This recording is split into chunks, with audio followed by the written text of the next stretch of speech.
The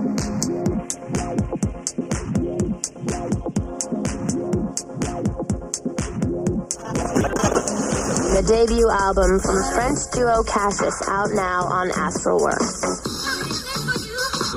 How you doing? This is from New York, French music. You know, you guys got it kicking right now. Got some really good DJs. Laurent Garnier is awesome. Cassius bringing out some really good music. Air, really loungy, really smooth.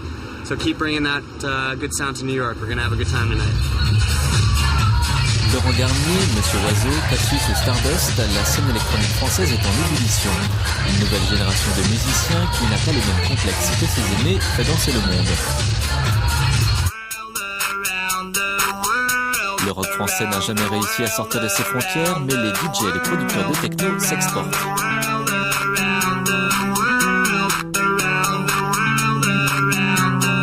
Fer de lance de cette invasion française, les Daft Punk, un duo qui a vendu plus d'1,5 million d'albums sans jamais montrer son visage.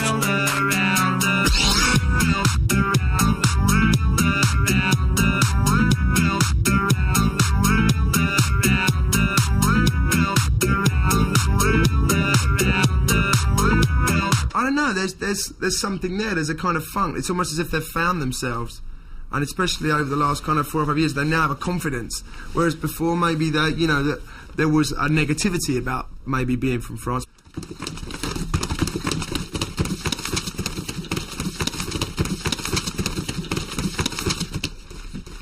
Génial, j'adore. Je suis en train de... Là, je suis dans des trucs un petit peu plus vieux. Je suis en train de rechercher 1 ou 2 disques, tu vois, pour pimenter mon set, parce que je pars demain jouer en Angleterre. Donc, j'aime bien toujours sortir 1 ou 2 vieux trucs, histoire de rappeler ce qui se passait avant. Voilà, c'est surtout ça le truc. Donc, je cherche comme toujours. Ça a changé le métier. Le métier, ouais, ça a pas mal changé en fin de compte. C'est vrai qu'avant, les DJ étaient là pour faire une série d'Oslo à telle heure, une série de rock à telle heure. Ils faisaient un peu plaisir au patron, tu vois, pour faire de l'argent pour la discothèque. C'est vrai que maintenant, les DJ s'expriment. La nuit a énormément changé. Et puis aujourd'hui, les DJ attirent 2 ou 3 000 personnes. À partir du moment où tu mets le nom d'un DJ sur un flyer, ça attire beaucoup de monde. C'était pas comme ça il y a 10 ans. Donc ouais, ça a pas mal changé. C'est sûr. Pourquoi vous continuez à travailler sur vinyle? Pourquoi Comment t'expliquer? Tout simplement parce que avec un CD tu peux pas faire ça. Tu peux pas. T'as pas le contact, t'as pas la chaleur, t'as pas le même son. Sur un CD c'est beaucoup plus froid. Et puis il y a quand même une espèce d'amour pour le vinyle qui est très très fort entre le DJ et le vinyle, quoi.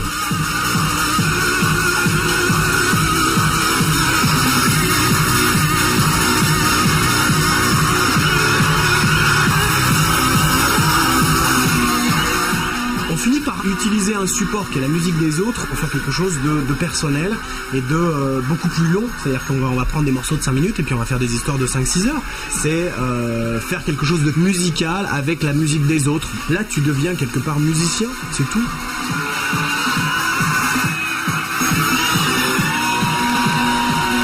Tu vas prendre plusieurs vinyles, tu vas les mélanger ensemble. Même à la rigueur, tu peux mettre des samples par-dessus, tu peux faire plein de choses. Et ça va faire que tu vas raconter une histoire une histoire cohérente, une histoire jolie, comme un bon film, quelque part. Un DJ est là, il a plusieurs heures pour s'exprimer, et il va te raconter quelque chose de beau, quelque chose qui va te donner des émotions, c'est surtout ça.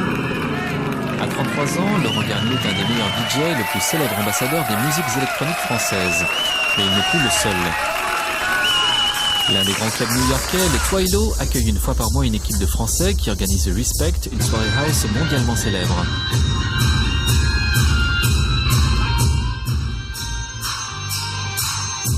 Le club il est énorme, on ne connaît pas les barman, on ne connaît pas les gens, on fait venir peut-être, on ne sait pas comment faire. Donc on ne peut pas être stressé, ça nous dépasse complètement, quoi. Et c'est cool.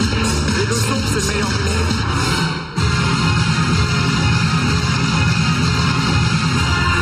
Le but du jeu ici, c'est d'amener des Français. C'est eux qui sont cherchés. C'est Daft Punk, Dimitri, Cassius, c'est eux qui amènent du monde. C'est pas les Américains. Cette nuit-là, les Parisiens ont invité Gilbert et le groupe Cassius, 2 piliers de la scène française.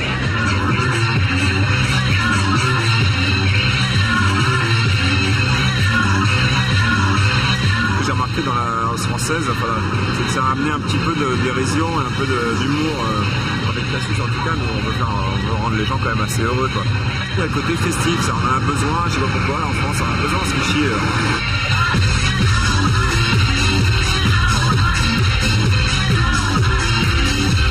bien aimé, c'est qu'en fait cette boîte je la connaissais depuis assez longtemps, parce qu'avant elle s'appelait Sound Factory, et c'était un endroit assez mythique pour la house en fait, qui est connu mondialement pour son sound system. Et donc moi ça m'a fait assez plaisir de jouer dans cet endroit. J'ai jamais cru que je pourrais jouer là un jour, donc j'étais assez content. Ah ouais, de toute façon, nous ça nous fait plaisir, parce que c'est la troisième fois qu'on le faisait là. Mais c'est un des meilleurs endroits pour jouer au monde, de toute façon. Seulement hier ils ont mis des petits trucs en bois pour bloquer le truc sur le son. Du coup ça manquait un tout petit peu de son par rapport aux autres fois. D'ailleurs ils ont dit ils vont le refaire la prochaine fois, remettre un peu de son. C'est pas le vrai sound system comme on a connu la dernière fois. Mais sinon à côté de ça c'est super. Depuis 2 ans, le succès de Respect est tel qu'une série de compilations reflétant l'ambiance des soirées a été mise sur le marché.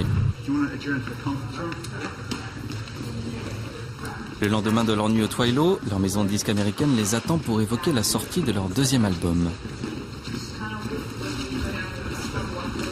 We shipped 15,000 copies and we sound-scanned about 8.5. So we've sold through about 8.5, 10,000 copies. It's doing really, really well.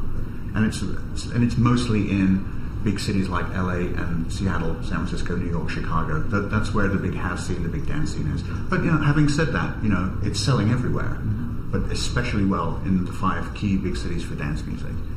1999 has been like another great year for French dance music. I think there's a lot of very, very unique individual talent coming from Paris. And I think American dance audiences are definitely getting very, very excited about the records that we're putting out. I think there's something very kind of refreshing about it. I think they're injecting a lot of enthusiasm and energy and style and obviously hedonism into the music that they're producing. Mais il n'y a pas que les compilations Respect qui marchent aux États-Unis. Démonstration dans un magasin de disques new-yorkais. So, you're in New York's Vinyl Mania Records. We carry a lot of French records here. France is the big bomb right now in the world. Here's actually a whole row of French records. We have this here, Alex Goffer. I know he's very famous there. Of course, Cassius. Everybody in the world knows Cassius. Even an American pressing now. Stardust was just gigantic for us. We sold thousands, hundreds of them. Mr. Oizo, right? Another Alex Goffer record. Really special package. French really package their records really well. That's why they sell a lot, besides being really good records. How could I forget Pop Sinclair? Now, usually I would have a Daft Punk record to show you, but I'm entirely sold out. In fact, we always sell out of Daft Punk records. Le phénomène déborde largement des boutiques spécialisées. À Londres, dans un grand magasin de disques, Cassius, Daft Punk ou Stardust sont aussi largement représentés. Là-bas, le son français est si à la mode que les journalistes ont inventé le terme French Touch pour désigner cette fameuse petite touche française que nous sommes censés savoir donner à la house ou à la techno.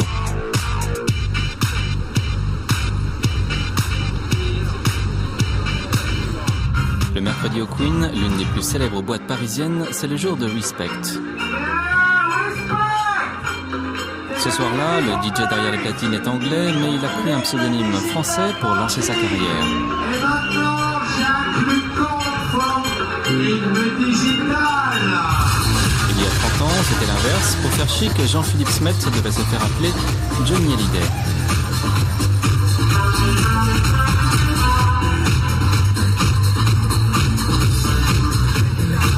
Aujourd'hui, les musiciens français ont la cote.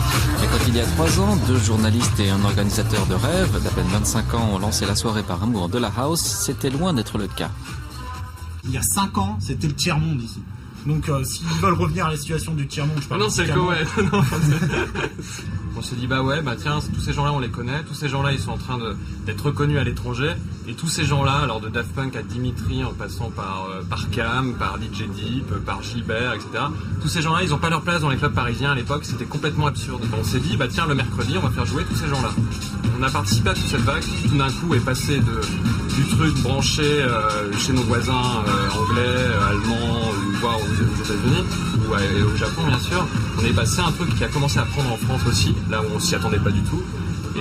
Et du coup on s'est retrouvé dans la vague, on l'a soutenu et après tout le truc a pris. Mais pourquoi est-ce que cela a pris ? On comprend que le rock chanté en français a eu du mal à s'exporter. Musique sans parole, la techno ne se heurte pas à la barrière de la langue. Mais au-delà de cette simple constatation, n'y a-t-il pas d'autre explication au succès de la French Touch ? on a surtout affaire à une musique dont les bases sont essentiellement françaises.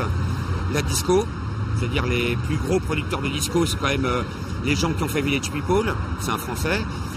Les gens qui ont fait Ottawa, c'est aussi pour tout ce qu'on va qualifier de trip-hop, de musique plus mélancolique, plus lente, Melody Nelson de Gainsbourg, sans parler de quelqu'un comme Pierre Henry, que tout le monde cite aussi comme référence absolue aujourd'hui, de par l'utilisation de certains synthétiseurs, de par l'utilisation des rythmes.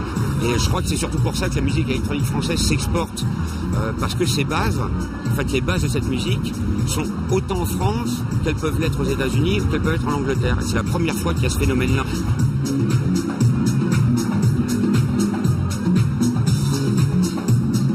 C'est vrai qu'il y a eu aussi, avant, dans les années 60, même 50, une scène de musique électronique répétitive où il y avait des Français extrêmement créatifs comme Boulez, Xenakis et d'autres qui ont posé les jalons en fait de tout ce qui se passe maintenant. Et qui sont en même temps revendiqués culturellement. Bon. Et c'est ça, c'est un peu Boulez, Xenakis, Céron, qui maintenant font la French Touch. Il suffit d'être juste un peu sorti des frontières pour s'apercevoir que les Français dansent assez peu, en fait. Ils sont un peu pâteaux pour danser, enfin, je veux pas dire. Il suffit d'aller en Espagne, il suffit d'aller en Angleterre ou même en Italie pour voir que les gens ont un accès à la danse beaucoup plus direct, beaucoup plus spontané. À l'opposé, les Français se sont mis à faire de la musique qui faisait danser les étrangers. Ça, c'est excellent quand même. Je pense qu'on est arrivé à une période dans l'histoire, là, fin des années 90, où qu'on soit à Tokyo, à Paris, à New York ou à Londres ou même dans d'autres pays un peu plus, je sais pas, à Singapour, on est une génération on a pas tous la même culture, mais on a les mêmes repères. On sait utiliser les nouvelles technologies, etc. C'est pas qu'un cliché de dire que les frontières se sont abattues. Ouais, physiquement, les frontières se sont vraiment abattues. Avant le Queen, il y avait le Boy ou le Palace. Aujourd'hui en réflexion, le club du Faubourg Poissonnière fut l'un des premiers endroits à accueillir cette musique. Moi, la première fois où j'ai entendu ça, c'était... écoute, j'habitais en Angleterre, donc ça c'était en 87, et je sortais dans un club qui s'appelait Hacienda, qui est quand même un club assez mythique. Et puis les DJ à l'époque jouaient beaucoup de hip-hop, beaucoup de funk, beaucoup de choses comme ça. C'était ce qui était un peu à la mode à l'époque.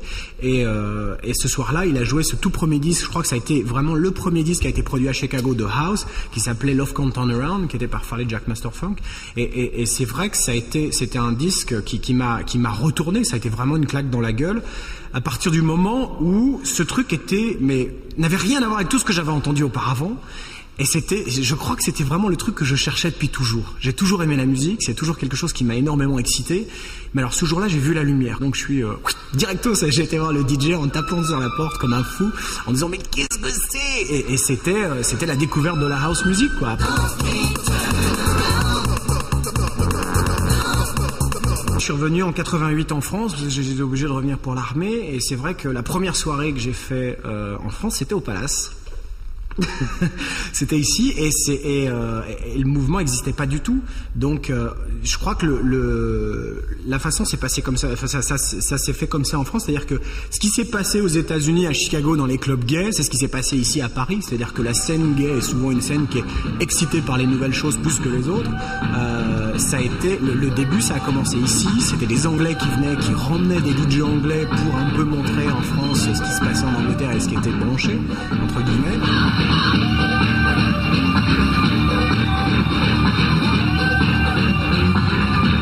Après ça, il y a eu des organisateurs de rêves qui sont arrivés en 91-92. Il y a eu des fêtes aux alentours de Paris. Très vite, il y a eu des fêtes qui sont parties dans le sud de la France. Il y a commencé à avoir des choses à Lyon.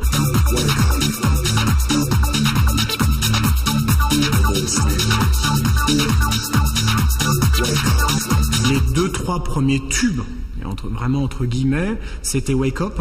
C'est le titre que j'ai fait qui s'appelait Wake Up, qui a fait un carton en Allemagne. Et puis après ça a bien cartonné en Angleterre. On a fait aussi Acid Eiffel qu'on a signé à Détroit. Et à partir de cette époque-là, c'est-à-dire que quand ces deux titres ont cartonné, les Français ont fait tiens, la musique française marche à l'étranger, qu'est-ce qui se passe ? Et ça a été, je crois, une espèce de porte qui s'est ouverte. Ça a été Sésame, ouvre-toi. Et là, les choses ont vachement changé dans la mentalité des gens. À partir de là, il y a commencé à avoir de plus en plus de producteurs, de gens qui produisent des musiques, de plus en plus de petits labels. Les gens commençaient à se dire, tiens, ça serait bien qu'on ouvre des boutiques de disques. Donc, il y a eu des BPM qui étaient là au début, mais il y a commencé à avoir d'autres boutiques de disques sur Paris, des boutiques qui sont ouvertes en province. Et les choses ont commencé à pas mal bouger. C'est vrai que la scène était déjà bien installée dans les clubs. Et puis, je crois que la vraie explosion de la musique française, ça a été tout ce que les gens appellent la French Touch.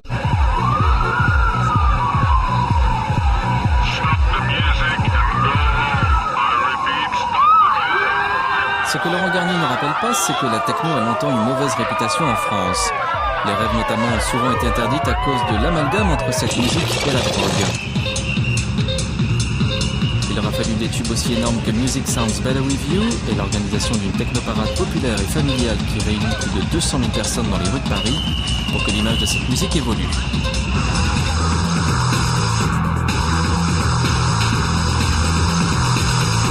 Depuis, elle s'est infiltrée partout. Dans les publicités, bien sûr, mais aussi plus surprenant lors de la cérémonie d'ouverture de la Coupe du Monde de football. On sent que la musique devient un peu plus agressive pour accompagner ces mouvements. Ouais. C'est une sorte de musique industrielle, une autre tendance de la dance music. C'est de la techno-trance. Les sons qu'affectionnent ceux qui fréquentent les rave parties, une musique un peu obsessionnelle.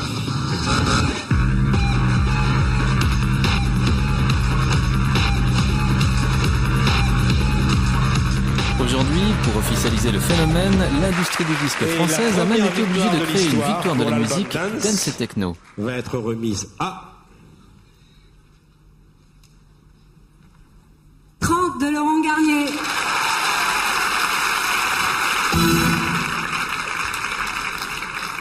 Laurent Garnier. Alors, disque jockey, un des plus connus, pas seulement en France, mais dans le monde. C'est 30 et le titre de votre deuxième album. Comment, de disque jockey, on se retrouve sur la scène de l'Olympia à recevoir cette victoire? C'était pas pensable il y a quelques années. D'abord, la catégorie n'existait pas. Et juste pour finir, j'espère simplement que cette victoire permettra à la techno de s'exprimer plus librement sans subir l'incompréhension et la répression rencontrée ces dernières années. Merci beaucoup.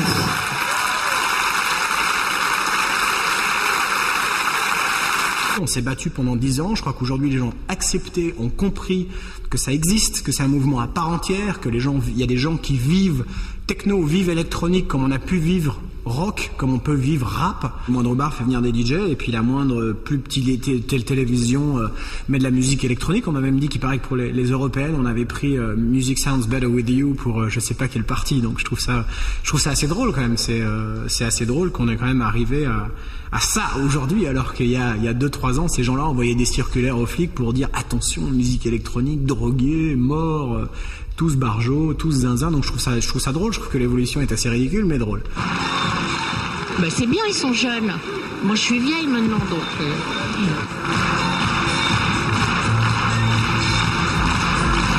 Ils sont pas mal. Le reste, vous demanderez à leur femme.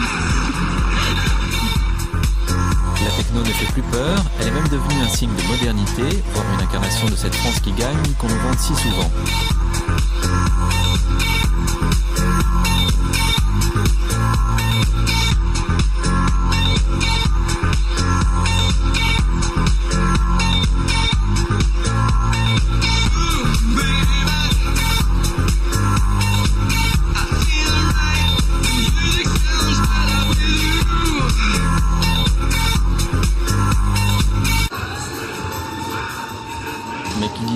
Dit aussi nouveaux réseaux, nouveaux circuits, nouveaux instruments.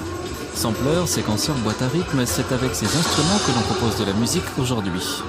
Il faut bien savoir qu'il y a encore pas si longtemps, pour pouvoir enregistrer un disque, il fallait avoir un producteur, une maison de disques qui mise sur l'artiste, qui paye des studios très chers.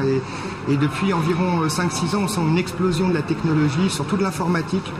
On arrive avec un PC qui vaut moins de 10 000 francs à avoir un magnétophone, un synthétiseur, le tout intégré. ce qui permet à n'importe quel musicien qui investit un petit peu d'argent de directement pouvoir enregistrer ses maquettes, éventuellement de les diffuser lui-même, de presser un CD qui coûte aussi de moins en moins cher. Mais concrètement, comment ça marche? Comment fait-on de la musique chez soi dans un studio grand comme un mouchoir de poche? Je commence le matin très tôt à me réveiller en sursaut parce que les enfants réclament à manger. Et puis une fois qu'ils sont à la crèche et à l'école, la journée de travail commence. À 31 ans, Laurent Haut est un adepte du hardcore, une des variantes les plus dures de la techno. Un son loin de la house joyeuse et un peu frivole qui a fait la réputation de la scène électronique française. Comme beaucoup, il a commencé par mixer les disques des autres avant de composer sa propre musique. Dans le studio ici, il y a un ordinateur, une table mixage qui mélange les sons, et puis des machines qui font des sons. Un synthé, une boîte à rythme, un synthé, et puis des machines qui les relient pour qu'elles puissent communiquer ensemble et s'échanger des données et être synchronisées. Le morceau de musique techno se construit sensiblement de la même façon. Je commence par un pied de grosse caisse qui va marquer le rythme. Ça peut être régulier, ça peut être irrégulier. Je choisis simplement si ça joue régulièrement ou pas. Je vais commencer par quelque chose de très régulier. Je marque le temps. Et j'y associe d'autres sons de boîte à rythme. Ici j'ai les Charleston. On peut mettre des claps. Et ensuite, des sons de synthé.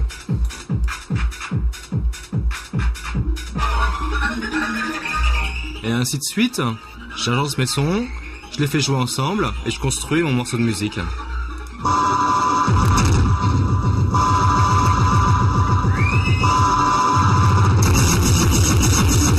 L'intérêt de la technique, c'est qu'on est complètement ouvert à n'importe quoi.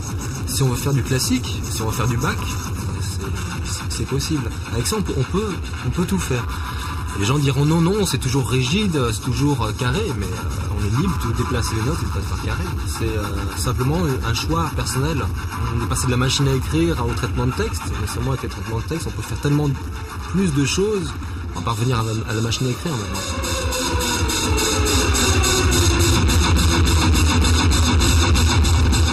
Si les gens pensent que je fais boom boom, je fais du boom boom. Je fais de la musique, on l'aime ou on l'aime pas, c'est pas grave. L'important c'est qu'il y ait quand même un petit nombre de personnes qui l'aiment et que j'arrive à faire passer l'émotion que j'ai envie de faire passer. Je crois que la musique électronique, il y a un amalgame qui est fait dans la tête des gens. C'est un moyen pour faire de la musique, c'est pas une musique en soi. Je veux dire, aujourd'hui, ça a dépassé ça. Je veux dire, on n'est pas... Quand on va dans un bac quand on va chez un disquaire, musique électronique, ça ne veut plus rien dire. Maintenant, il y a plusieurs bacs. Loin de la techno pure et dure, un musicien comme Kid Loco utilise les mêmes instruments pour composer une musique qui n'est destinée ni au club ni au rêve. Sous l'appellation techno se cache une multitude de musiques, d'ambiances et de rythmes différents. Je travaille plus avec des instruments traditionnels que je rentre après dans mes machines. La musique électronique, pour moi, c'est plus ça, c'est utiliser l'électronique et le digital surtout pour pouvoir travailler chez moi et non pas aller dans un studio où ça coûte une fortune, où je suis dépendant d'un ingénieur du son qui a pris des cours d'ingénieur du son et donc qui va me raconter des choses que je comprends pas et moi je vais lui demander des choses qu'il comprendra pas. Et au niveau financier, ça fait une différence énorme, quoi. Je sais pas, moi, par exemple, le prix d'une table comme ça, c'est 3 jours de studio, donc au bout de c'est vite rentabilisé, quoi.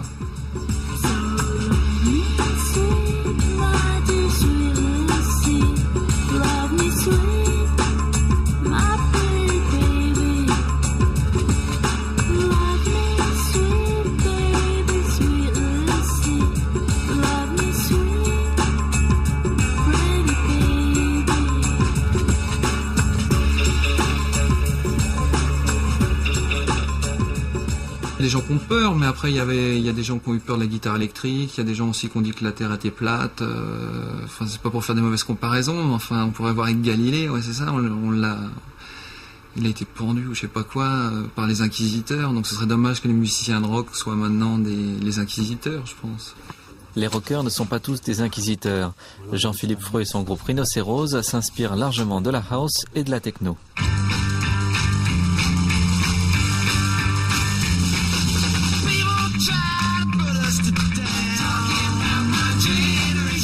dis pas qui c'est, mais il y a beaucoup de gens qui vont reconnaître le morceau. Et ça, c'est une base, c'est un état d'esprit qu'on essaie de maintenir avec Rhinocéros. En fait, de toute façon, c'est notre culture de base, quoi. Sinon, on a découvert des Anglais très tôt, en fait, dès les années 90-91, qui faisaient ce genre de trucs aussi. Waterall est un producteur qui a amené justement des tas de groupes de rock, notamment les Primal Scream, qui ont commencé par faire du rock, qui les a amenés en remixant leur musique vers la musique électronique et qui a fait des trucs extrêmement intéressants qui nous influencent énormément. Donc ça, c'est un morceau qui s'appelle Loaded, qui est un remix des Primal Scream, qui était un groupe de rock au sens classique du terme et qui a été passé à la moulinette d'un producteur. Il y a une espèce d'énergie qui rappelait un peu celle du rock anglais et qui en même temps était très très électronique avec un bon feeling. C'est des trucs qui se jouaient dans les raves à l'époque, etc. Ce qui me paraît important de vous faire écouter aussi, c'est la découverte de ça, qui a vraiment déclenché l'envie de faire la musique instrumentale. C'est le fameux Pacific State de 808 State, qui a été vraiment une révélation lorsqu'on l'a découvert. Et je crois que c'est ça qui nous a donné envie, de monter Rhinocéros. Alors avec les climats extatiques, un thème musical, comme ce qu'on continue de faire en fait avec Rhinocéros, on a conservé toujours l'idée qu'il fallait que dans un morceau, il y ait un thème musical. Souvent nous on le fait à la flûte ou parfois à la guitare évidemment. Et puis bon, c'était... Ah, pardon, il est... Je me suis planté. Tu l'avais reconnu, non? Tu vois, je savais. Hein. J'étais sûr qu'il était en 45, ce putain de disque. Après avoir joué dans pas mal de groupes pop, avec une formation dite classique pour la musique pop, c'est-à-dire guitare, basse, batterie et chanteur, je me suis intéressé aux musiques électroniques de très près parce que il y avait quelque chose d'énorme qui se passait musicalement et même j'allais dire presque intellectuellement. Mais je voulais pas, en approchant ces musiques-là, rayer le passé que j'avais eu dans ces groupes pop. Et j'avais envie d'avoir une approche, j'ai eu une approche particulière assez naturellement où j'ai continué à faire la musique avec la guitare.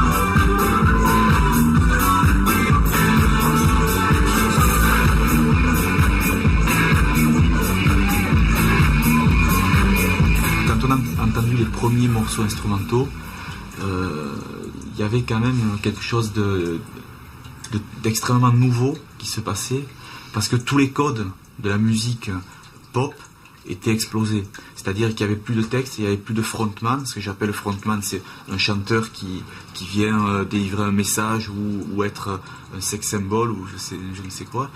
Et il n'y avait plus les mêmes structures de morceaux et surtout il n'y avait plus du tout le même son. C'est-à-dire que c'était des instruments qu'on n'avait pas l'habitude d'entendre, avec des structures très répétitives, qui étaient dues en fait à l'avènement du sampler, qui permettait de mettre en boucle des passages musicaux. Depuis que la pop existe, la musique c'est un format pop, c'est-à-dire c'est une intro où tout de suite ça doit être assez rapide, tout de suite le couplet, après un refrain, un couplet, peut-être un pont et un dernier refrain. On a un format, c'est très court, c'est 3 minutes, c'est pour que ça passe en radio. Et grâce à la dance music, on a repris la musique séquentielle, ce qui est plus lié à la musique folklorique qu'on a, la musique qui est ethnique si c'est en Afrique, mais en France, la musique folklorique bretonne, c'est la même chose. On est revenu à quelque chose de plus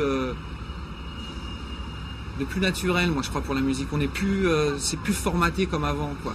Et ce qui est marrant, c'est ça fait que les gens qui font le procès en disant que la musique électronique c'est pas de la musique, en réalité non, ça revient plus, je pense, aux origines de la musique, qui est juste la répétition dans le temps, ce qui nous donne le groove, la trance, chose qu'il n'y a plus dans la pop et dans le rock depuis des années, quoi. Quand j'ai préparé mon premier disque, j'ai rassemblé 4 morceaux qui me semblaient prêts à être produits, prêts à être écoutés. prêts à être dansés. Ces morceaux-là ne correspondaient absolument pas au major dans l'identité, dans le son, dans sa volonté. Donc c'était évident à l'époque de faire ça sur un petit label indépendant. Ce que Laurent Haut appelle les majors, ce sont les multinationales comme Sony ou Virgin qui se partagent le marché du disque. En marge de ces énormes sociétés, une quantité de petites structures, communément appelées labels indépendants, se sont créées ces dernières années pour diffuser une musique dont personne ne pensait tirer profit. Pour savoir si tu as bien reçu les 2 albums que je t'ai fait parvenir à ce moment-là. Fondé il y a 5 ans par Éric Morand et Laurent Garnier, F Communication est le plus important de ces labels. Ça a un peu commencé en 94 avec cet album, qui était le premier album de Laurent Garnier. C'est la première fois aussi qu'un DJ qui sortait un album, ce qui était un format un peu étrange pour un DJ, se mettait à cartonner autant, puisqu'on a vendu dès la première année 100 000, aujourd'hui on est à peu près à 200 000. Alabama Blues de Saint-Germain, c'est la première fois qu'un single de F-Com est rentré dans les charts singles en Angleterre. Et puis un des petits derniers en date qui est sorti au mois de mars, c'est Monsieur Oiseau Flatbeat. Qui vient d'être un énorme carton puisqu'on a vendu plus de 2 millions de singles dans toute l'Europe. On sait ce qu'est la culture électronique, on sait ce que c'est travailler à l'international, beaucoup plus que certaines très très grosses structures, et c'est là notre force, c'est-à-dire qu'on va passer beaucoup plus de temps avec l'artiste, et surtout on est tout à fait capable d'adapter nos méthodes de travail et notre approche vis-à-vis de l'artiste. C'est-à-dire que comme je disais tout à l'heure, il y a des artistes comme Frédéric Galano qui eux sont uniquement intéressés par une espèce de démarche complètement artistique, avoir une totale liberté de travail, sans aucune pression commerciale, sans vraiment du tout réfréner leur délire de création. Et en même temps, on va devoir travailler avec quelqu'un comme Monsieur Oiseau, qui lui est dans cette liberté, en ayant tout en même temps un côté industriel vachement fort, parce qu'il a vendu 2 millions de singles. Avec plus d'une centaine de disques à son catalogue, F Communication explore tout le spectre des musiques électroniques. Mais le véritable succès populaire est venu avec ce morceau qui fut la musique d'une pub pour un fabricant de jeans.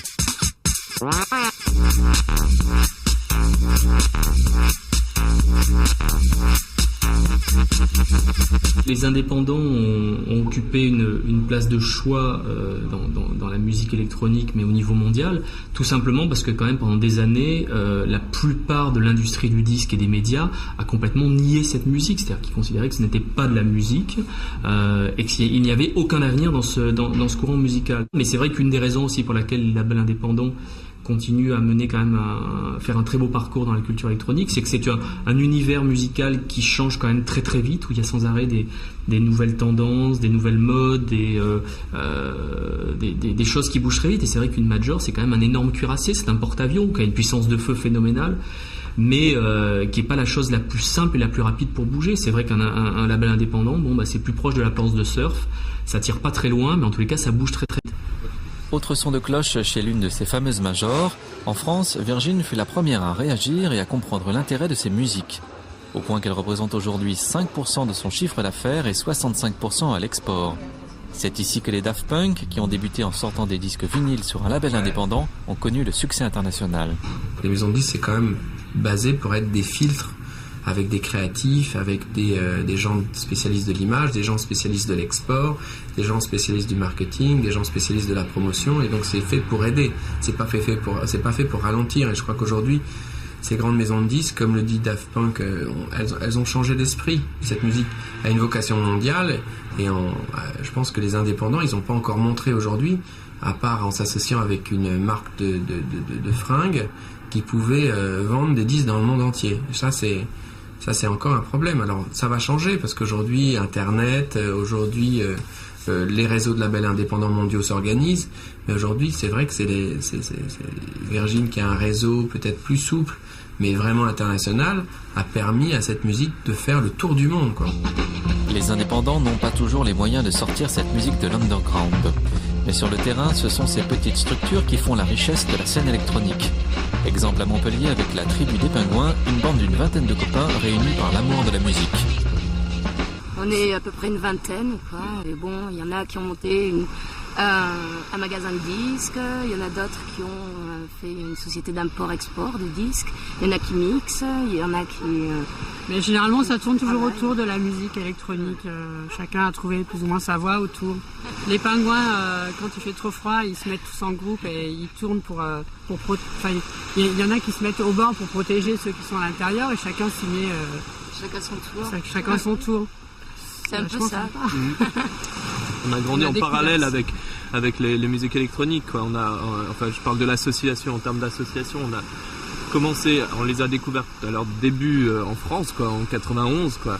C'était, dans le sud en tout cas, c'était le tout début. On a commencé à aimer ça, essayer de la diffuser, de la faire partager par une émission de radio, puis par des soirées, puis on a continué, et puis ça a créé un enthousiasme et ça nous a soudés parce que ça a donné une identité à un groupe d'amis, une identité forte même vis-à-vis de l'extérieur. Plus encore qu'une identité, la techno leur a donné des professions.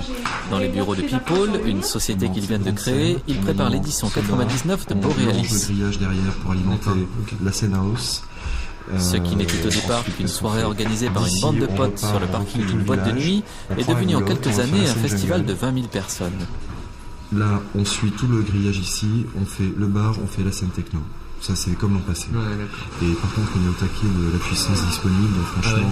Oui, Richie m'a répondu, il est désolé, il dit qu'il sait qu'on a travaillé 1 an sur cette soirée, mais que lui, il a son album et qu'il s'est réveillé au milieu de la nuit et qu'il espère qu'on lui en veut pas trop. Voilà, et on lui en veut beaucoup. Mais cet été-là, Borealis aura eu bien d'autres soucis que la défection de dernière minute d'un DJ. Pour cause de mini-tornade à Montpellier, le festival dut être annulé en dernière minute.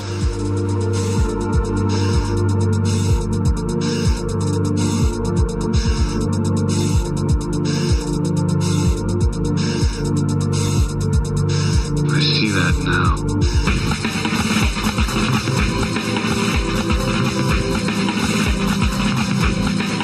Si Borealis 99 est tombé à l'eau, les pingouins, en attendant la prochaine édition, sont retournés à leurs autres activités. Parmi les petites sociétés qu'ils ont créées, Dagroove, une structure de distribution de disques qui fait 2 millions de chiffres d'affaires pour sa première année d'exercice. C'est un nouveau, voilà, vous avez une panel de tout le stock Dagroove, enfin des nouveautés de la semaine, quoi. Puisque la semaine prochaine, ce sera encore 2 nouveaux disques, puisque la production n'arrête pas. On fait donc un fax, tout qui est donc proposé au magasin tous les lundis. Et donc de ce fax, les magasins font leur order, en fait, commandent les disques. Et bon, ce sont toutes les semaines que des nouveautés. Donc il faut aussi dire qu'il y a une énorme production au niveau de cette musique actuellement. Tous ces disques, on les retrouve dans les quelques 200 disquaires spécialisés qui ont ouvert ces dernières années. Rien qu'à Paris, on en dénombre près d'une dizaine, sans même parler des 5 qui, à la demande générale, se sont remises à vendre du vinyle.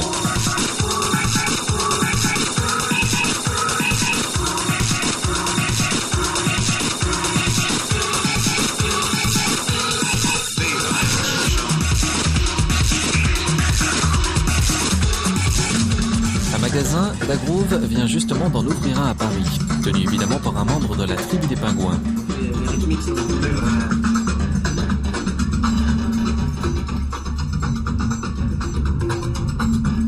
Ce qu'on fait, c'est vraiment de l'artisanat, c'est en quelque sorte une épicerie fine. C'est-à-dire on fait pas du gros chiffre d'affaires, mais on travaille dans ce qui nous intéresse. On fait ça pour la passion, pas pour l'argent. Ouais.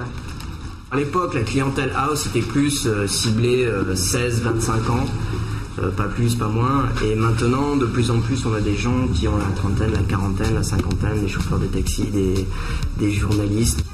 Je regroupe ça un peu avec les connaisseurs de jazz, qui à l'époque, un peu moins maintenant peut-être, mais à l'époque dans les années 60-70 et même 50, surtout en France, s'intéressait énormément à ce qui se faisait aux États-Unis, à tout ce qui était la musique noire américaine.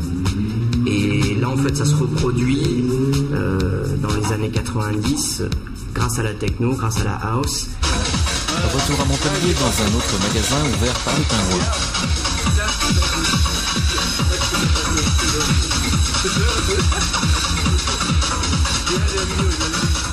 J'essaye de venir, on dirait une fois tous les 2 semaines. Et quand je viens, en moyenne, je dois prendre 5 disques, à peu près. Pratiquement, ouais. Avec beaucoup de tendances, quoi. Plusieurs styles de musique électronique, mais j'écoute pratiquement que ça. T'achètes des CD aussi ? Non. Non, j'achète que du vinyle. Hein? Pourquoi? Parce que j'ai pas assez de sous. Déjà, j'ai pas assez de sous pour m'acheter tous les vinyles que je voudrais. Alors, vu que je mixe, je préfère mixer et donc j'achète que du vinyle pratiquement.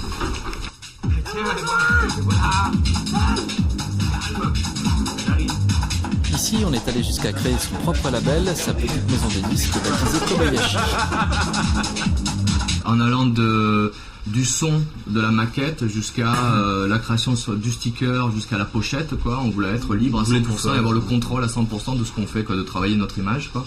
Et donc, pour nous, le moyen le plus simple était l'autoproduction. C'est le Kobayashi 08, donc c'est un artiste cannois qui a été signé, qui était pas connu, nous envoie une cassette. Bon, on reçoit beaucoup de cassettes quand même, entre des étrangers, on reçoit des cassettes de Slovaquie, etc., donc d'artistes européens. Bon, Anthony en l'occurrence travaille donc ses compositions à la maison. Il nous envoie il nous met tout sur un format qui est le DAT, donc mini cassette. Il nous l'a envoyé. Nous derrière, on s'occupe de ce qui s'appelle le mastering, c'est-à-dire on retravaille l'équalisation. Si on doit enlever des basses, on enlève des basses, rajouter des médiums, etc. Tout ça, c'est le travail de l'ingénieur du son. Voilà, c'est une techno minimale. C'est un son qui marche très bien, en Allemagne et au Japon, essentiellement. Un disque comme celui-ci, édité à 1500 exemplaires, il faut en vendre 600 pour qu'il soit rentable. Principe étudiant de DJ qui vont mixer en rêve ou en club. Des labels comme Kobayashi, il en existe aujourd'hui plus d'une centaine en France. Là, vous avez toutes les nouveautés de la semaine. Ça vient d'un peu partout, New York, Chicago, Londres. Alors là, il y a tout le bac français. Rotax, qui est un bon petit label. S'ils sortent principalement des vinyles, ils s'associent aujourd'hui de plus en plus souvent avec des majors pour avoir les moyens de publier en CD des albums ou des compilations. E-Tronic Funk, ça, c'est mon label, Fast Forward. C'est un petit label que je viens juste de monter parce que c'est vraiment le kiff de pouvoir jouer ses propres disques quand on est DJ. Quand tu le vois sur une platine qui a 2000 personnes, des bras en l'air en train de danser dessus, tu dis que là, tu as vraiment fait un projet qui sert à quelque chose.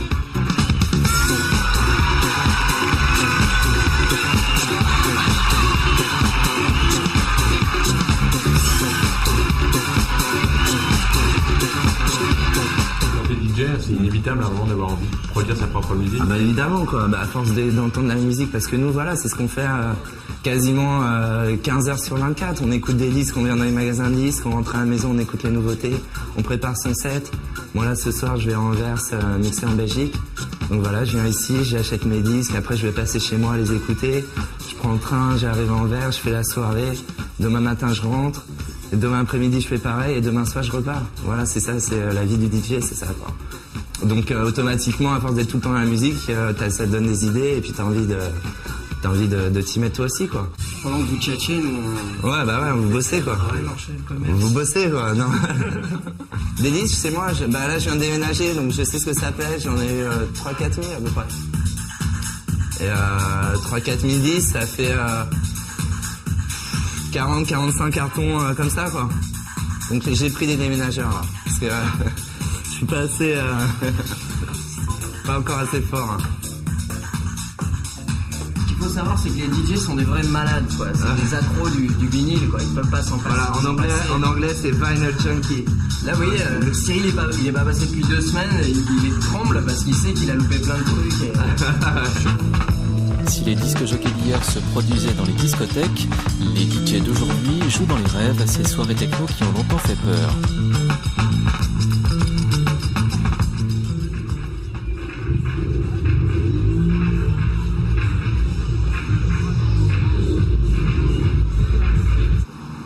Une rêve, c'est s'installer dans un lieu vraiment splendide, industriel ou pas. En fait, c'est bien aussi quand ça se passe dans les bois.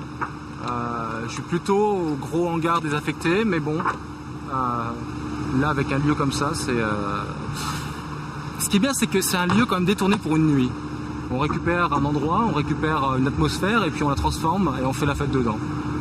Et c'est bien quand c'est un lieu magique qu'on découvre.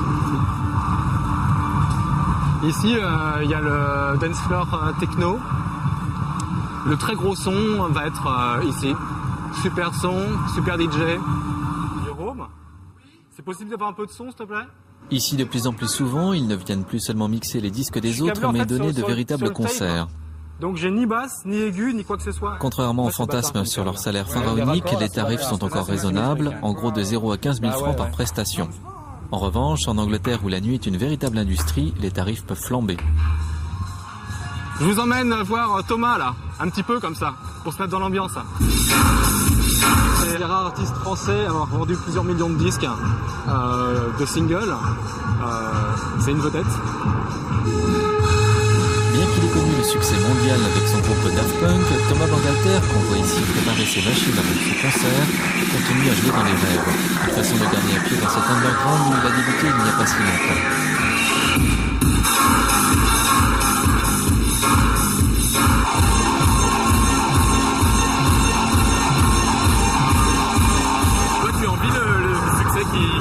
Qu'un groupe comme les Daft Punk peut avoir. J'envie. Je le vis bien, oui. Envier, c'est ça? Oui.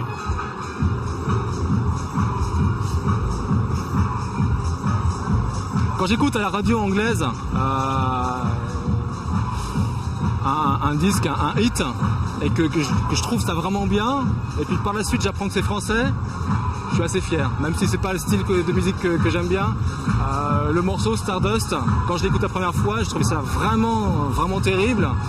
Le matin, quand c'est passé sur BBC, je dansais au petit déjeuner et ça me fait vraiment plaisir.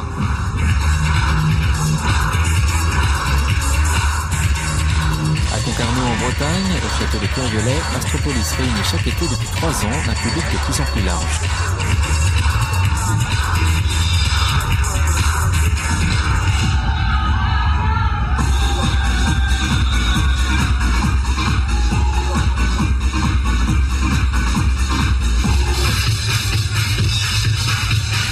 Toute la nuit, on déambule d'une salle à l'autre, d'un son à l'autre, de la house à la techno et de la techno au hardcore.